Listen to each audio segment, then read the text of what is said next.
thing I need to do is kill Deb. Okay. All right. When I was 7, there was a hill that led down to the water treatment plant in the town that I grew up in. It was tall, and it was steep. And I discovered that on a bike, depending on when, how, and if you used your brakes, you could actually get going at speeds that would rattle the teeth right out of your skull. And to put everything on top of that, what made this really interesting is it was actually a bit of a difficult run. It was relatively narrow, and on the right-hand side there was a border of the actual sedimentation tank where all the trucks used to come in on a gravel road that capped off the front end, and they used to give off their loads right there. And on the other side you had the hill that was all covered with brush and bramble. So it was only a narrow laneway that could actually go down the hill. So there I was, me, Wes Beck, and Brad Nelson. It's a wonderful day in the afternoon on a summer, and we were trying to determine who's going to be the fastest going down the hill. Now, we've been at it for probably about half an hour. It doesn't take much to entertain us. And eventually we did get a little bit bored. And I don't know who actually made the suggestion, but eventually the logs that lined this laneway at the end of our run became part of the game. So now the objective was not only to go down the hill as fast as you possibly can, but to come as close as you could to those logs without actually touching them. Okay, well, we're all a bit reticent. Somebody spoke it, and then we're all thinking about, oh, geez, I could really hurt myself doing that. But I was thinking, I'm the smallest of these guys. I've got the newest bike. I could probably beat them. So I turn around and I start egging them on. Well, if you guys don't think you got the guts to do this, then maybe we should go down someplace else. And no, that's good. Let's play this. Let's play this. So we do our runs. We got about 2 or 3 in each. And at this point, I'm consistently hitting about, a foot and a half away from the log, feeling pretty good. Other guys not doing so well. Eventually, Wes gets really bored. He's tired of this game, so he takes his bike, he goes back up to the top of the hill, and he kind of just waits for us to finish. And I'm looking at him up there, and I'm feeling kind of bad that he's not really participating. And I'm going, well, I'm in the winner's sheet. Maybe I should just say, time to quit. So I do. I go, okay, guys, it's fit. Forget it. It's done. It's over. Well, Wes was all into that. I was all into that, but not Brad. You see, Brad really did want to become a motorcycle rally champion. He had the posters.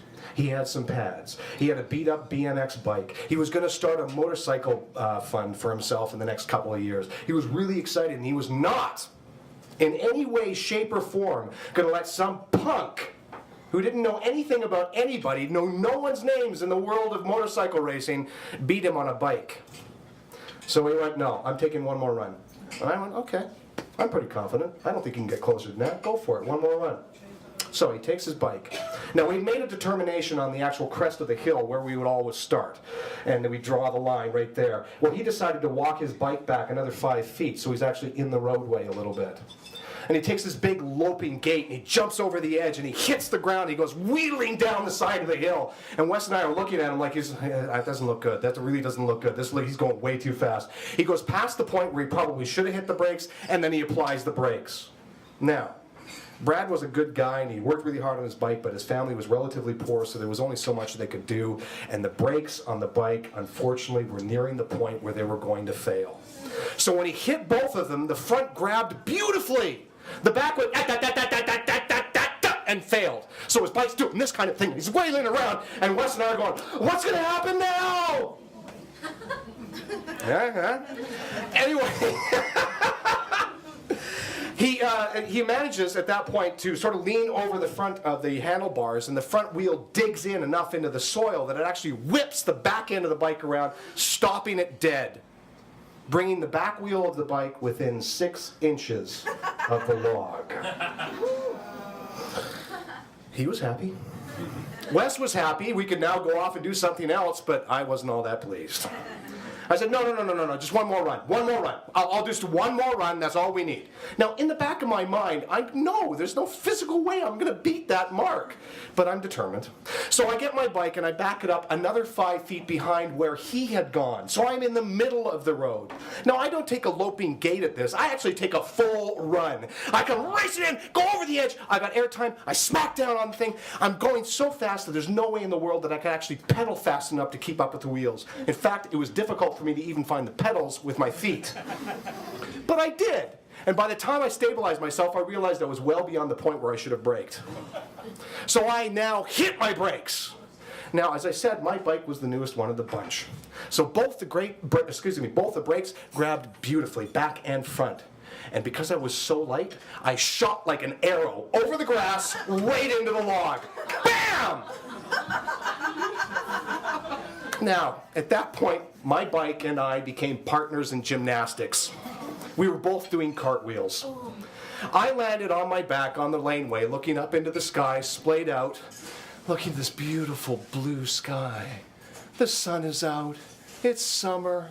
There's a breeze against my face. I can feel the warmth of the ground beneath me and the rocks digging into my back. And I'm watching the wheel spin and the frame do a turn. And the handlebars draw this real interesting circle in the sky. Wow, it's like a floating gyroscope. I was entranced. This is so totally... Oh! It landed right on top of me. Well, I was 7 years old, so, titanium and rubber. I get up and it's like... And I look at my bike. The front tire looks like a giant cookie with a huge bite taken out of it. Well, I look up the hill, and Brad and Wes go, huh? Gone. So I got to take this bike home on my own. So I get the bike, and I'm walking it home. And now I'm in so much trouble when I get home. I don't know what's going to happen to me. You see, I was the first kid in my family that actually had new stuff bought for them. Everyone older than me had a hand-me-down or something that was used. That bike was new. I got it at the beginning of the summer that was less than a month ago. And I had willfully and recklessly damaged it almost beyond repair. I put no money against it. This was purely a gift. I am going to get in so much trouble. What am I going to do? And in the back of my head, I hear this voice. Honesty is the best policy. You did wrong. You screwed up. And to be a real person and a grown-up in this world, you need to face up to what you've done. You need to admit your acts to your parents and suffer the consequences like a real man. But I'm going to get into so much trouble. So I get the bike home and I put it into the garage and I sneak up the front stairs and I open up the door hoping to hide in my room. I don't know why, they're going to find out anyway. But I open the door and I get in and my mom sees me immediately. Now, I'm covered with abrasions and blood and bruising and dirt and my clothes are all messed up and of course my mom is curious as to what happened. Again, I'm sitting there, I'm staring at her, and in the back of my head, I'm hearing this voice again. Honesty is the best policy. Okay, so this is what came out. In my town, we have a fish pond and a creek. We have a fish pond and a creek, and we call them the fish pond and the creek because there's only a fish pond and a creek, and that's not all known as. Behind the fish pond, there's a series of hills that run around the back of the park area, which is rather small. And I told my mother that I was there with some friends of mine, those friends that I had been with all afternoon, and we had been rally racing on our bikes. We'd set up a course. We were doing timed runs. We were doing really well. I was doing really well. And then all of a sudden, as we were racing along, a piece of earth went out from underneath my front tire, sending me down the side of this hill, through the bramble, and into a fallen tree, thus breaking me and the bike. Not a very good lie, but I didn't know how to cover it, and I was young, I wasn't experienced. And so at that point, two things happened. One, they bought it. I don't know why. And two, my father, because he'd always wanted me to be a man, was incredibly excited to hear that I had actually gone on a sporting activity with my buddies, and it was adventurous and even dangerous. And on top of that, I had survived injury and physical damage to bring my bike home, and I wasn't weeping and crying and saying I didn't want to do this anymore. Somebody fixed my bike. He was proud of me. So we raced out immediately to the hardware store, bought another wheel, put it on the bike, and then we went and had dinner. Now we're sitting there all around the dinner table, and my family is quizzing me, of course, on the day's events, and I'm telling them the story. And they're loving it, so I'm beginning to embellish and make up things even more than before. Like the airtime was bigger, and I fell a little bit harder, and the hill was a little bit higher, and they were loving it, and in the back of my head, all I'm hearing right now is, this lion thing, not so bad. I'm okay. The bike's fixed.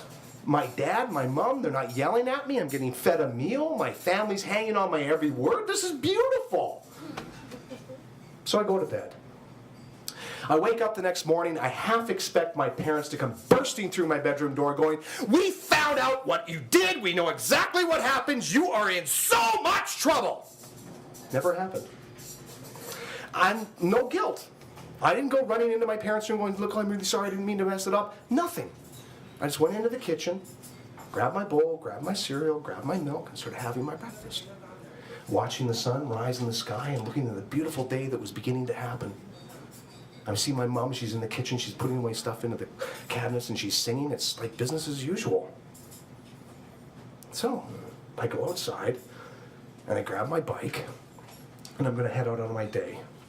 Now there's a walkway that leads from my front steps through a bush or through a hedge to the sidewalk that runs in front of my house, and it tees right into it.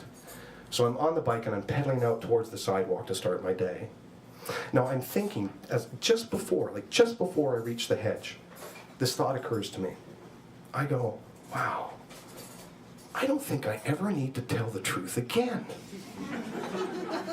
All these things that I'm supposed to learn and grow from, who needs it?